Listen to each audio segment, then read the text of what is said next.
everyone for being here. It's a great crowd, and thank you for Matt for having me up here.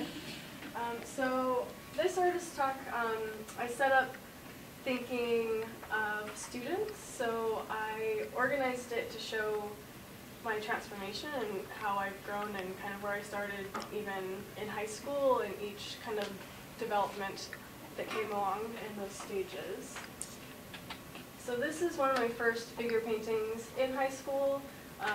I photographed my friend on fabric and set up a grid system and drew it out, and it was when I realized that I knew I was going to be working with a figure primarily. And these are after undergrad, and so I was working with a figure. These are all self-portrait, and I was chopping the head off of everything. And now I can see that it was because I didn't really want the figure to have a personality or an identity, even though it was myself. I was trying to address it in kind of an abstract way. And I was incorporating fabric and letting the pose of the body express a lot of the emotional content, and using the fabric color as well to express content and theme within the work. Again, these are all self-portraits. And then I moved to New York for grad school, and my first year in grad school I would describe as like artistic boot camp, and I was really broken down in a lot of ways and criticized on a lot of levels, which actually helped me identify what it was I wanted from the figure and portraits in general.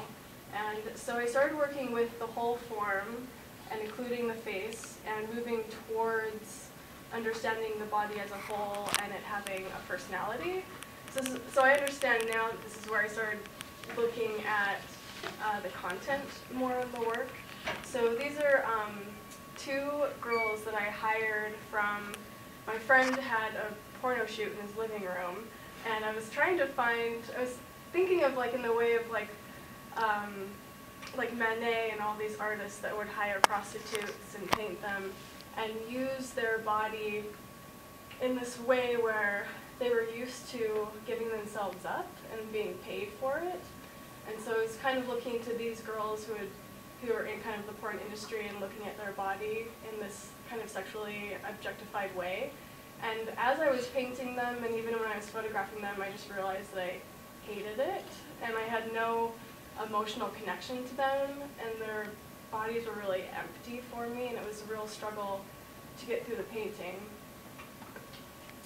So then I moved to kind of working on self-portraits, and those little lines coming off my eyes actually were the first time I was able to really deviate from working straight from a photograph and implying some abstract thought or abstract form outside of the photographic reference.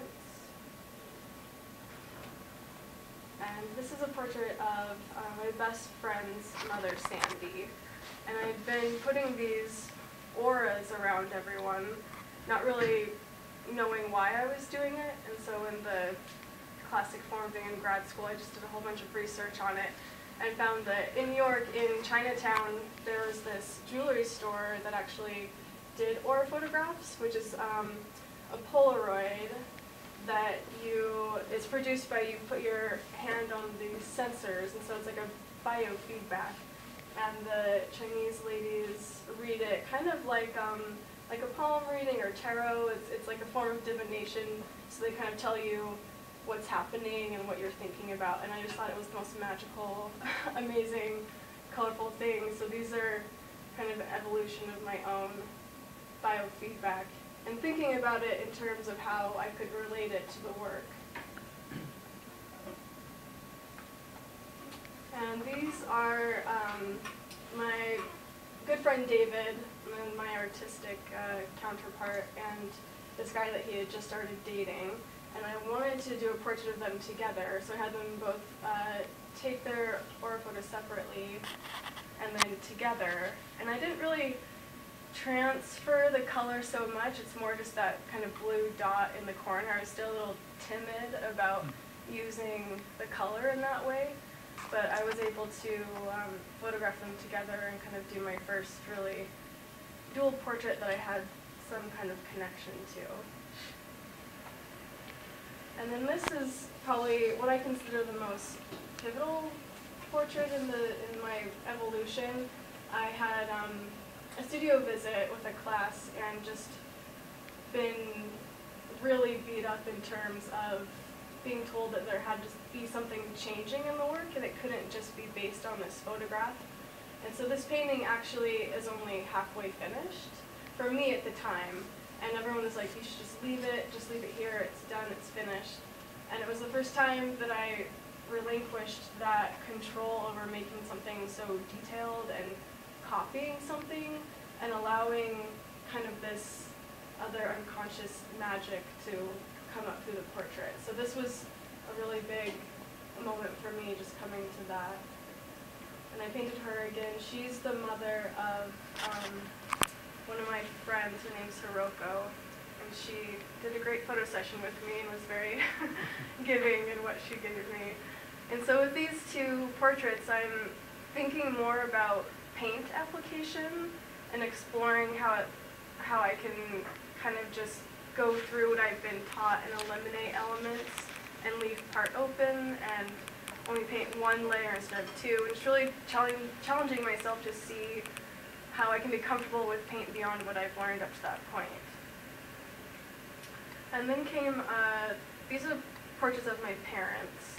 And at the time, asking them to pose for me in front of my camera was extremely vulnerable, and it took me months to build up the courage to ask them. I'm an only child, and my relationship's, an interesting place. So they agreed, and it was very loving of them. And then I come back to grad school, and I paint these, and I really let myself just intuitively let myself put paint down and really ignore the photograph except for these structural bases. And my mom came to visit and saw them and was just like, oh my God, and taken aback, and tears welled up, and I was really surprised at first. I'm like, why is she having a hard time with this?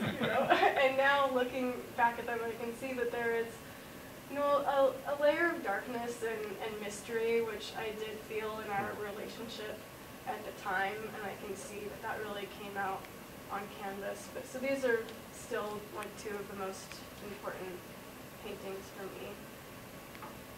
And I include a photographic reference so you can see what I'm working from and how I'm trying to shift that and change it. So this is my friend Claire in grad school. This is David Raymore. This is two examples of his work. So he's really gestural and painterly, and he's also been printing photos on canvas and then using mark making on top of it. And we met each other first year, and I just fell in love with him. I just think he's one of the most amazing people I've met, and he's one of those people where I just innately trust his opinion. So whenever I was stuck on something in class, I would just pull him into my studio, and whatever he said just made total sense, and he really pushed me in a lot of ways. And whenever he would come in, he'd be like, oh, I just want to take a tube of black paint and just squirt it all over your painting. And I'm like, no! It's like this perfect thing that I've been working on forever.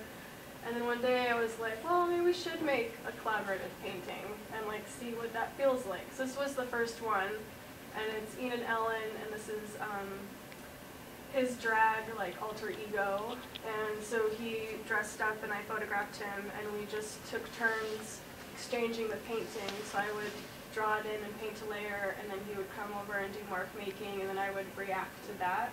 So we were basically reacting to each other's marks and then kind of collectively deciding when it's finished.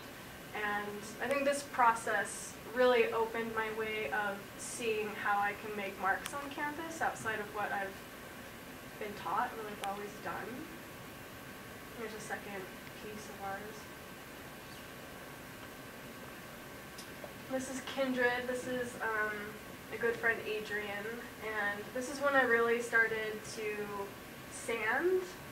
And by sand, I mean I would take sandpaper and actually paint up all the layers of the canvas and then sand it down.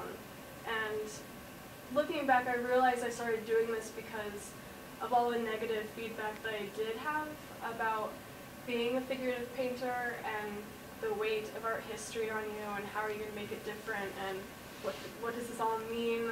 And I started to feel, in all honesty, kind of a layer of shame around all of it. And so this distortion and these ways of kind of messing up the realism was my way of counteracting this material that I was still so drawn to, but not really sure how to present it. So kind of sanding down these bodies and displaying them in kind of this really tarnished way felt better than presenting them as these whole figures. Self-portrait that's fully sanded.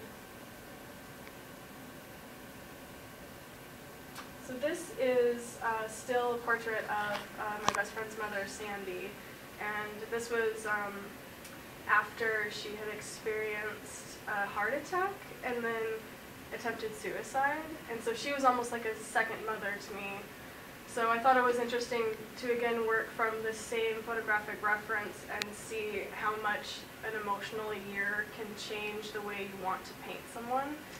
And this was really when I started to realize that it's not about the image or the structure or how I put the paint down, but it's really about how I feel about them and working through my emotions towards them and, you know, psychic energy and all of that. So